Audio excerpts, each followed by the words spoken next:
from this fever dream that's killing me. You're drowning and I can save you, and that's all I see. Over and over, over and over. Voor weer een nieuwe dag in de zomer van ZVL zijn we vandaag aangekomen op het Heilige Land. Zo wordt Lamswaarde ook wel genoemd namelijk. We zijn dus ook maar naar de kerk vertrokken. En daar zeg ik tegen mijn gasten, komt allen tot mij. En de eerste die wij gaan spreken is Romy Burm. Sinds december zijn we hier komen wonen. In principe eerst een jaartje heen en weer gereden. Omdat we naar het dorp kwamen voor de school. Dat sprak ons heel erg aan, die school. En toen zagen we dat het dorp eigenlijk heel actief is. Dat sprak ons ook heel erg aan. Het begon eigenlijk via school. En via school zie je dan dat er best wel wat georganiseerd wordt. Ze hebben hier ook een feestcomité. De fanfare is eigenlijk ook wel vaak te zien bij activiteiten van school. Dus dan maakt het ook leuk. Ja, dan maakt het gewoon dat het een heel gezellig dorp is, vind ik. Ja.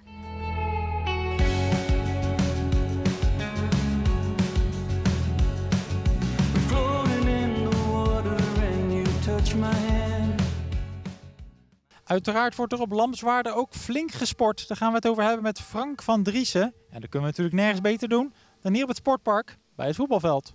We zijn een klein dorp van 800 inwoners. We komen nooit van 1500 inwoners. Dus we hebben hier nog 5 elftallen gehad. En nu hebben we er 2. En je moet zorgen dat iedereen zich hier thuis voelt. Met plezier komt voetballen. Ja, en dat vraagt energie. Ja, maar dat lukt wel, geloof ik, hè? Ja, op dit moment mogen we niet klagen. We hebben 2 seniorenteams. En we hebben jeugd zijn we aan het inpassen. Dat is ook gewoon noodgedwongen. Omdat we toch wat ouderen hadden die stoppen. En ja, dan moet je gaan schuiven. En gelukkig hebben die jongeren die hebben dat opgepakt en die willen dat graag doen. Dus daar zijn we eigenlijk heel blij mee. Dus ook op Lamswaarde heeft de jeugd de toekomst? Nou, dat hopen we wel. We bieden ze het wel. We hebben ook flink geïnvesteerd in de accommodatie. Dat betaalt zich nu terug. En ook richting de toekomst is dat belangrijk. We gaan ook hier in Lamswaarde de topografische kennis weer testen. En dat doen we met een groep rondrijdende Belgen. Ja, meneer, weet u waar u nu bent op deze kaart? Lamswaarde. We komen nu van Schor, van Paal dus. Dus ik denk dat wij hier ergens ongeveer zijn. Nee, je bent echt wel een stukje meer in het land. Toch iets meer naar ongeveer hier volgens mij, zoiets. Oké. Maar morgen zijn wij in Sluis. Die is groter. Kent u Sluis op de kaart? Waar Sluis? Ik denk dat dat aan de overkant ligt, hè? Normaal. Nee joh. We moeten wel hier zo, Zeeuws-Vlaanderen blijven. Ik geef wel een hint, het ligt inderdaad aan deze kant. Maar de vuurtoren, waar staat die weer? Die staat in Breskens. In Breskens. Dus is die ergens, hè? Ja, helemaal goed. Helemaal goed. Nou, goed gekeurd. De uitzending vanuit Lamswaarde zit er alweer op. Ja, Saskia, wat vond je ervan?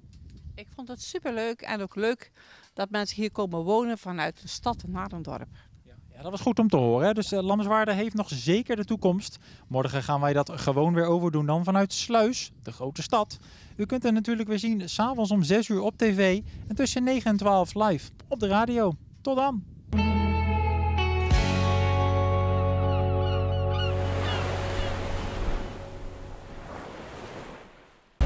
Waking from this fever dream that's killing me. You're drowning and I can save you, and that's all I see. Over and over, over and over. We zijn alweer bij een nieuwe aflevering van de Zomer van ZVL. En we staan hier op de Grote Markt in Sluis. Achter mij zien jullie het Belfort Museum. En boven in de toren zit stadsbeheerder Piet Hamelink. En we gaan even een kijkje nemen hoe dat eruit ziet. Wat is er nu zo leuk aan hier spelen? Nou, sowieso is bij het spelen heel leuk. Het vraagt een beetje lichaamswerk, zal ik maar zeggen. Dat is plezierig om te doen. Ja, wat is leuk. Je kunt mooi muziek maken. Leuk om voor de mensen te spelen buiten. Ja. En het is natuurlijk een heel oud instrument. Dat nog altijd dienst doet in de stedelijke samenleving.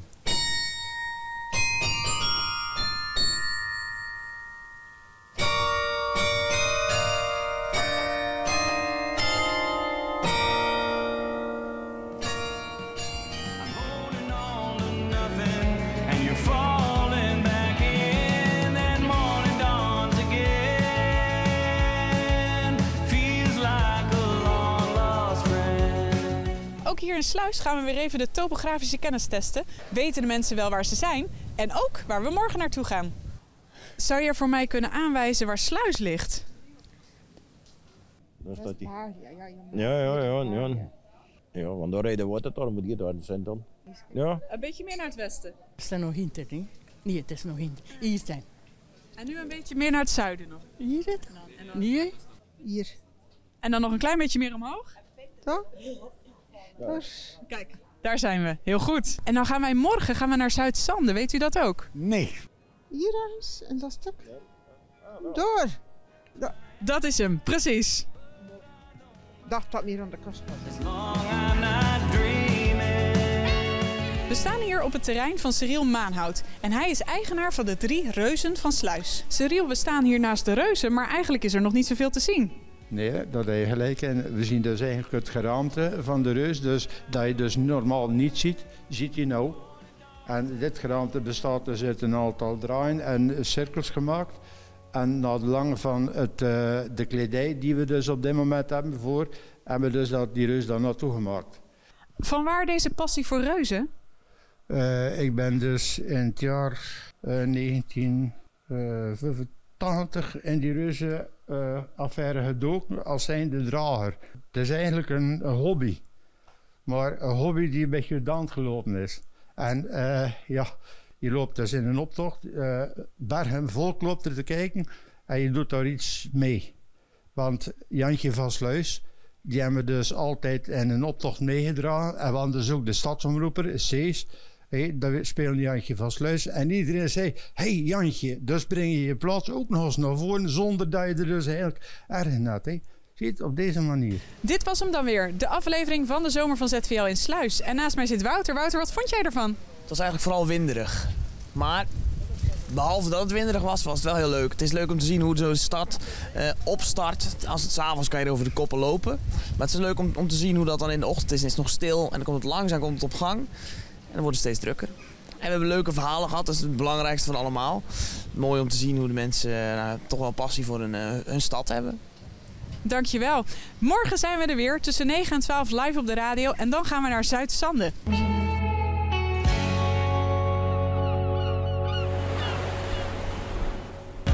Waking from this fever dream that's killing me.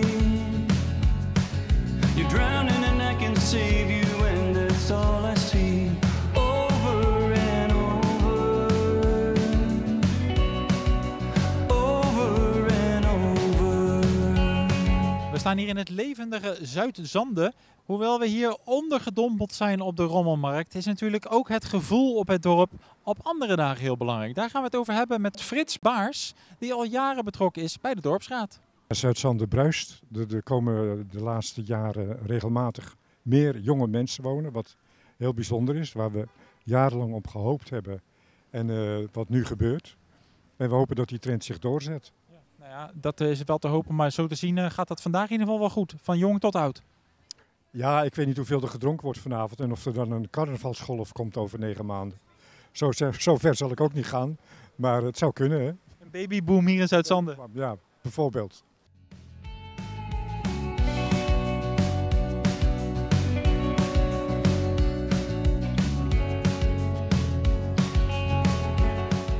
Zuid-Zande is ook een dorp met relatief veel jonge mensen. Die moeten natuurlijk ook wat te doen hebben. En nu heeft een 9-jarige Hanna daar iets moois op gevonden. Die heeft een trampoline in de eigen achtertuin. Dit is wel jouw favoriete speeltoestel, denk ik, hè? Ja.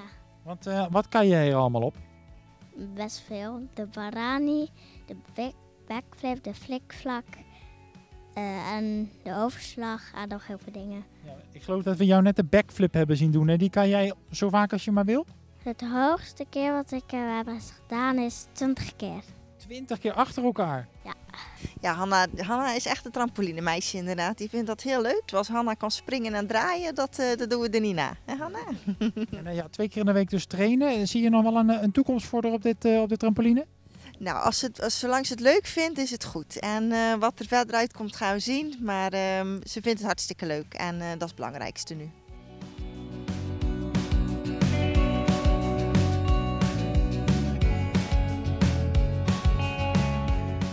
Het is weer de hoogste tijd voor een lesje topografie. Dat gaan wij doen met een aantal jeugdige inwoners van Zuid-Zande. Hoe zit het met jullie topo?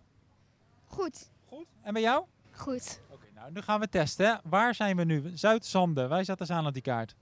Dat is hier ergens. Ja, maar wel precies, hè? Precies. Ja, hier precies. Nee. Huh?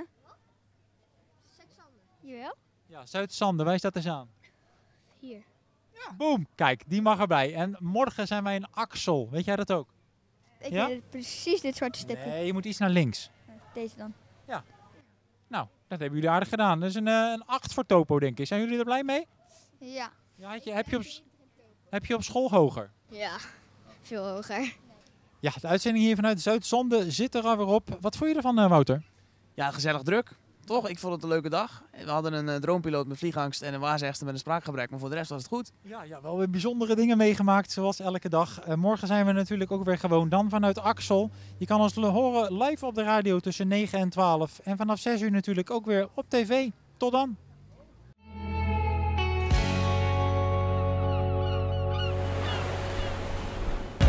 Waking from this fever dream that's killing me. You're drowning and I can save you, and that's all I see. Over and over, over and over. Welkom bij weer een nieuwe aflevering van de Zomer van ZVL. We staan vandaag in Axel, op de markt vlakbij Museum Het Warenhuis. En dat zie je hier achter mij. En dat museum is meteen ook het familiehuis van Amar Anteunis. Zijn opa beschilderde de muren en de plafonds en er worden nog steeds nieuwe schilderijen ontdekt. We gaan binnen even een kijkje nemen. Toen we als kind hier woonden en vertoefden, maar toen was het ook allemaal behangen. En er waren dus alleen deze schilderingen, er was een lijst omheen gedaan, dus wij dachten altijd dat het schilderijen waren. Ik weet nu meer van zijn achtergrond, meer van zijn studie. Hij heeft aan de wieg gestaan van het Art Nouveau. Ja, en dat zie je hier nu terug. Dus ik kijk er nu heel anders aan. Als kind zijn, dat was dat gewoon.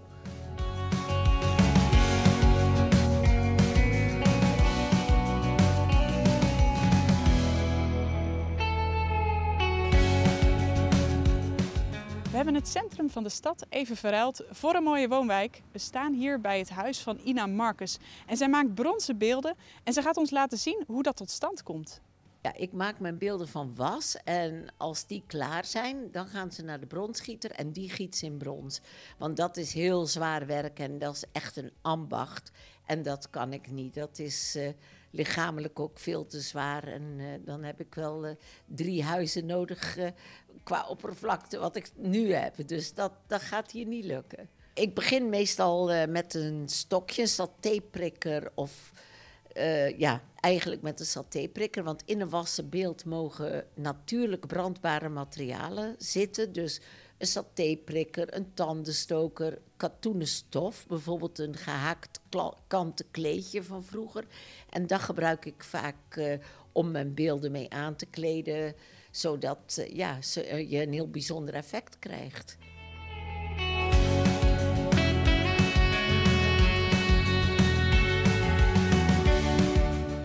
We staan hier in Axel bij het winkelcentrum en we gaan eens even kijken of de mensen hier wel weten waar Axel ligt. En ook waar we morgen naartoe gaan. Kun je voor mij aanwijzen waar Axel ligt? Ja, ik denk het wel, ja. Ik denk dit. Nee, dit. Heel goed. Morgen gaan we naar Aardenburg. Kunt u dat ook aanwijzen? Het is aan de andere kant helemaal. Kijk eens. Het zou hier liggen, denk ik. Hier of daar. U wees het eerst gelijk al goed aan. Dit was hem dan, de Zomer van ZVL in Axel. En naast mij zit Sjors. Sjors, wat vond jij van deze aflevering? Ik vond het een hele belevenis hoe het reilen en zeilen allemaal gaat om een opname te maken. En ik zit nu voor de camera, normaal sta ik erachter. Het was voor mij gewoon fantastisch. En ik hoop dat we mooie beelden gemaakt hebben van het stadje Axel. Nou, dat gaan we zeker zien. Morgen zijn we er weer, dan tussen 9 en 12 live op de radio vanuit Aardenburg. En 's avonds natuurlijk ook weer op tv.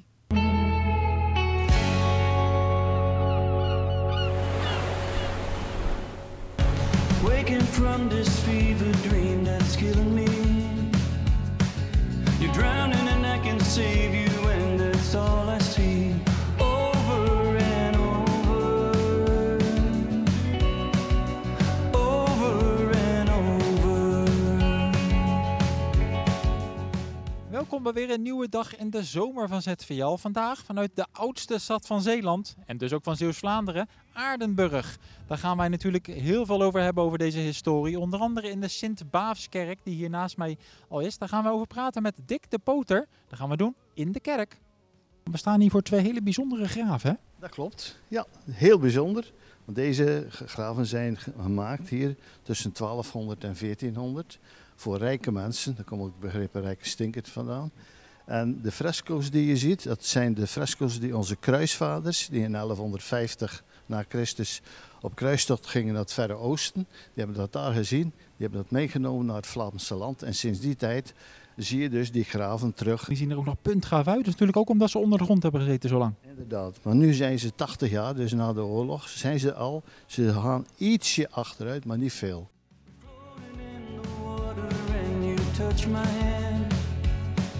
My eyes are wide open. I see you on the bed. You're breathing and breathing. I hope I'm not dreaming. Ik sta hier op het wedstrijdterrein van het aanstaande EK handboogschieten. Daar gaan wij praten met Staf de Vriend over zijn aspiraties en over het aanstaande EK. We staan hier op het terrein al. Het is al helemaal opgebouwd. Het EK staat voor de deur. Ja, we gaan er zo aan beginnen. Ja, nou, ik zie de glimlach al komen. Je hebt er zin in, hè? Ja, ik heb er toch wel zin in. We beginnen straks om 2 uur met de eerste schieting. En we zijn volledig klaar. Het is allemaal opgebouwd. Het is, kijk, de weppen staan er. Er staat 1 web naar boven. De kampioensweppen nog niet. Daar hangen de vlaggen aan en dat wil ik bewaren voor morgen. Voor de kampioenschappen. Ja, want we staan hier de wippen. We gaan 28 meter de lucht in schieten. Ja, dan mag je straks van mij ook proberen. Kijken of dat lukt. Ik doe het 1 keer voor en dan is het aan jullie. Nou, we gaan eraan beginnen. Ik ben heel benieuwd. Then morning dawns again. Feels like a long lost friend. The sun burns my eyes, but I don't mind as long I'm not dreaming. Het is weer tijd voor een lesje topografie. Dat gaan wij natuurlijk ook in Aardenburg doen. We hebben daar Tom voor gekozen. Tom, kan jij Aardenburg eens aanwijzen op deze kaart? Dat kan ik. Dat is hier zo. Daar zo. Ja, de kaart beweegt een beetje. Maar dat is in één keer goed. Maandag zijn wij in Sint-Jansteen. Dat wordt misschien lastiger. Kan je dat ook aanwijzen? Nou goed, dit is Hulst in ieder geval. Dus ik gok onderaan daar dat Sint-Jansteen is. Nou, dat is inderdaad goed. Dat is heel knap. Was dat toeval of weet je dat gewoon? Ik wist het ongeveer. Klasse. Ja. Nou, zo zie je maar. Het kan ook allemaal in één keer goed gaan. Maken we niet vaak mee. Vandaag wel. De uitzending vanuit Aardenburg zit alweer op voor vandaag. En dan gaan we natuurlijk weer vragen wat vrijwilliger Leen ervan vond. Ik ben 1 keer mee geweest met jou. Ik vond het hartstikke leuk om het mee te maken. En vooral om te zien wat de tv-mensen dan ook doen. Ik als een jongmannetje weet wel wat kan. Maar er komt zoveel meer bij kijken. Het valt als puzzelstukjes allemaal weer in elkaar. En maandag gaan we dat gewoon weer proberen te doen. Dan vanuit Sint-Jansteen. En ook dat kunt u weer beluisteren tussen 9 en 12 live op de radio. En s'avonds om 6 uur op tv. Graag tot dan.